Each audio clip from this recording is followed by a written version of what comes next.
ओम श्री गणेशाय नमः। आप सभी का दिन शुभ और मंगलमय हो और श्री गणेश जी की कृपा से आप सभी पर बनी रहे। आज सुनिए आगे की कथा। श्री नारायण मुनि कहते हैं, नारद इस प्रकार देवी पार्वती को समझा बुझाकर भगवान विष्णु परशुराम जी से हित का तत्व स्वरूप नीति का सारा रूप और परिणाम में सुखदायक वचन बोले। श्री विष्णु ने कहा, हे राम, तुमने अक्कल योगीलम जो गणेश जी का दांत तोड़ डाला है, इससे तुम भी श्रुति के मंता अनुसार इस समय सचमुच ही अपराधी हो। इसलिए द्वारा बताए हुए स्त्रोत से देवश्रेष्ठ गणपति का स्वध्वन करके पूर्ण कांड शंका में कहे हुए स्त्रोत द्वारा जगत जननी देवी दुर्गा की स्तुति करो। यह जगदीश्वर श्री कृष्ण की पराशक्ति और बुद्धि स्वरूपा है। उनके रुष्ट हो जाने पर तुम्हारी बुद्धि नष्ट हो जाएगी। ये स्वयं शक्ति स्वरूपा है। जगत इन्हीं से शक्तिमान हुआ है। यहाँ तक कि जो प्राकृतिक से परे और निपुण है, वे श्री कृष्ण भी इन्हीं से शक्तिशाली हुए हैं। इस शक्ति के बिना ब्राह्मण भी सृष्टि रचना में सामर्थ्य नहीं है। नारद ऐसा कहकर भगवान विष्णु शीघ्र बैकुंठ को चले गए। श्री कृष्ण के चले जाने पर परशुराम श्री हरि का स्मरण करके विष्णु प्रदोष स्त्रोत द्वारा जो संपूर्ण विघ्नों का नाशक तथा धर्म अधर्म काम और मोक्ष का कारण है, दुर्गा जी की स्तुति करने को तत्पर हुए। उन्होंने गंगा जी के शुभ जल में स्नान करके धुले हुए वस्त्र धारण किए, फिर अंजनी बांधकर भक्तेश्वर गुरु को प्रणाम किया, फिर आचमन करके दुर्गा जी को सिर झुकाकर नमस्कार किया। उस समय भक्ति के कारण उनके कंधे झुके हुए थे और आंखों में आनंद के आंसू छलक आए थे। सारा अंग पुंकायम हो गया था। परशुराम जी ने कहा, प्राचीन काल की बात है, गोलोक में जब परिपूर्णतः श्री कृष्ण सृष्टि रचने की उगटता हुए थे, उस समय उनके शरीर से अपना आप पर कष्ट हुआ था और कति करोड़ों सूर्य के समान भी आप वस्त्र और अलंकारों से विभूषित थी। शरीर पर अग्नि में तपाक शुद्ध की हुई साड़ी का परिधान था। नवतरुण अवस्था थी। ललाट पर सिंदूर की बेंदी सुशोभित हो रही थी। मालती की मालाओं से मंडित गूंथी हुई सुंदर चोटी थी।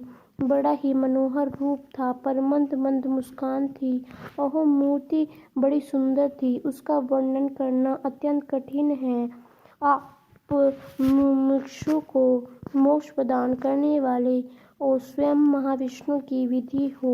आप ही शिवजी के समीप शिवा अर्थात पार्वती, नारायण के निकट लक्ष्मी और ब्रह्मन जी की प्रिय वेद जननी सावित्री और सरस्वती हो। जो परिपूर्ण और परमानंद स्वरूप है, उन राजस्वरी श्री कृष्ण की आप परमानंद रूपिणी राधा हो। देवगंगा श्री आपके ही कैलाश की अंशकला से प्रादुर्भाव हुई है। सारी नरियां आपकी विद्या स्वरूपा है और आप सबकी कारण रूपा हो।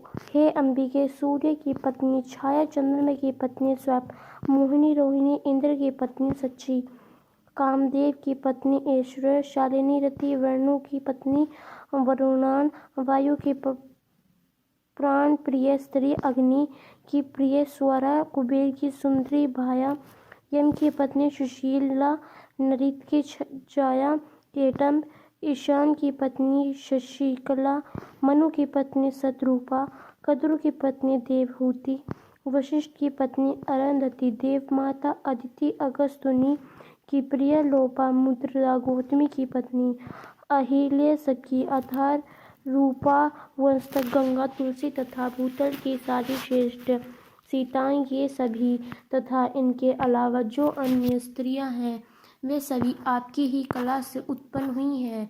आप मनुष्य के घर में ग्रह लक्ष्मी, राजाओं के भवनों में राजलक्ष्मी, तपस्वियों की तपस्या और ब्राह्मणों की गायत्री हो। आप सत्पुरुष के लिए सत्व स्वरूप और दुष्टों के लिए कलह की अंकुर हो। निगुण की ज्योति और सुगुण की शक्ति आप ही हो। आप सूर्य में प्रभा, अग्नि में दहिका शक्ति, जल में शीतला और चंद्रमा में शोभा हो। भूमि में गंध और आकाश में शब्द आपका ही रूप है। आप भूख प्यास आदि तथा प्राणियों की समझ शक्ति हो। संसार में सबकी उत्पत्ति की कारण सार रूपा स्मृति, मेधा, बुद्धि अथवा वेदनों की ज्ञान शक्ति आप ही हो। श्री कृष्ण ने शिव जी को कृपा पूर्वक संपूर्ण ज्ञान की प्रसव नहीं जो शुभ विद्या प्रदान की थी, वे आप ही हो। उसी से शिव जी मृत्युपुंजय हुए हैं।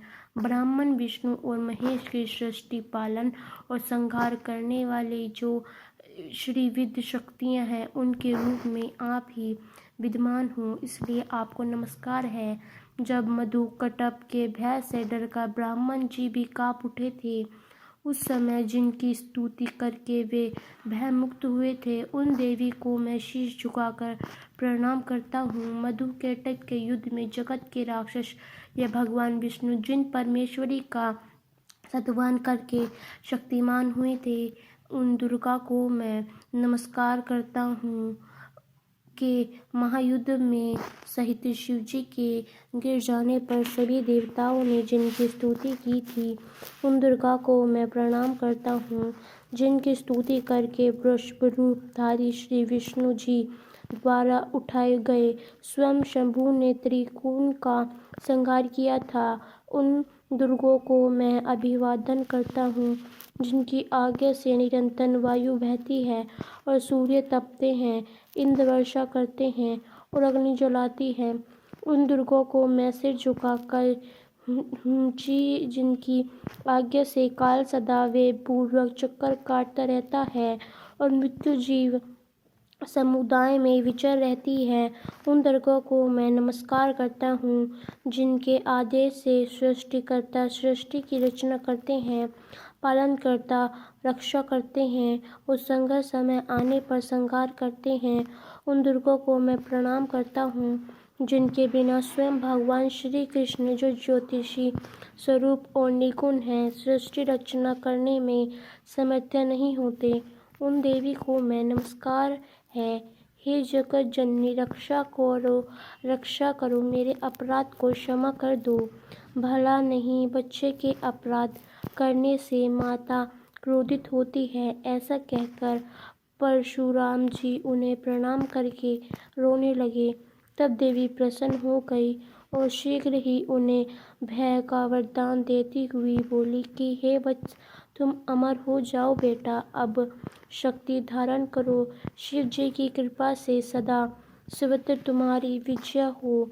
स्वत आत्मा भगवान श्री हरि सदा तुम पर प्रसन्न रहे। श्री कृष्ण में तथा कल्याणदाता गुरुदेव शिव में तुम्हारी श्रद्धा भक्ति बनी रहे, क्योंकि जिनकी इष्ट देव तथा गुरु में शाश्वती भक्ति होती है, उस पर अगर सभी देवता भी कुपित हो जाएं, तो भी वे उसे नहीं मार सकते। तुम तो श्री कृष्ण के भक्त और शंकर जी के शिष्य हो तथा मुझ गुरु पत्नी की स्तुति कर रहे हो, इसलिए किसकी शक्ति है जो तुम्हें मार सके। आओ, जो अन्याय देवताओं के भक्त हैं अथवा उनकी भक्ति न करके निरंकुश ही हैं, परंतु श्री कृष्ण के भक्त हैं, तो उनका कहीं भी अमंगल नहीं होता। भाग लो भला, जिन भाग्यवान पर बलवान चंद्रमा प्रसन्न है, तो दुर्लभ तारगण रुष्ट होकर उनका भला क्या बिगाड़ सकते हैं। सभा में महान आत्म बल से संपन्न सुखी नरेश जिस पर संतुष्ट है, उसका दुर्बल भृत्य वर्ग कुपित होकर क्या कर सकेगा।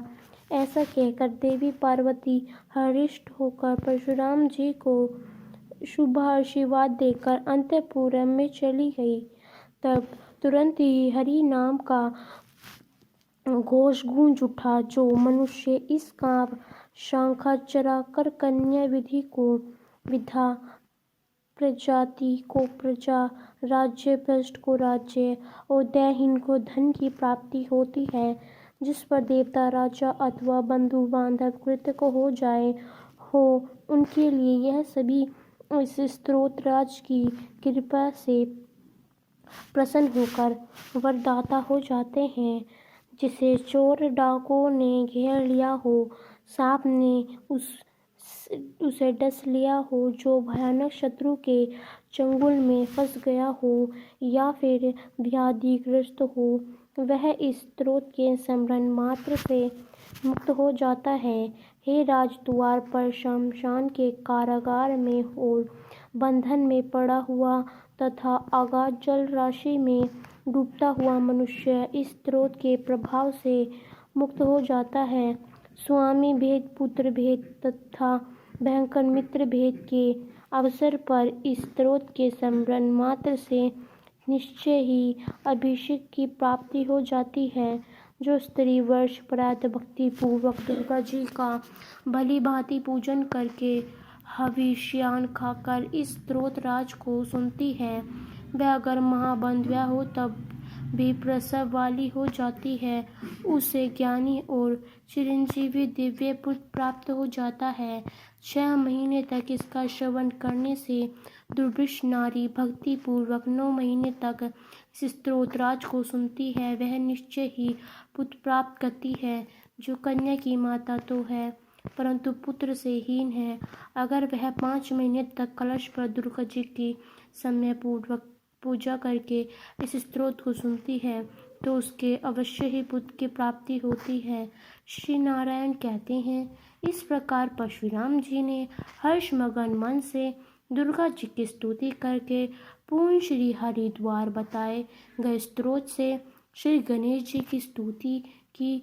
उसके बाद नाना प्रकार के नैवेद्य, धूपों, दीपों, गंध और तुलसी के अलावा अन्य पुष्पों से भक्ति पूर्वक उनकी पूजा की।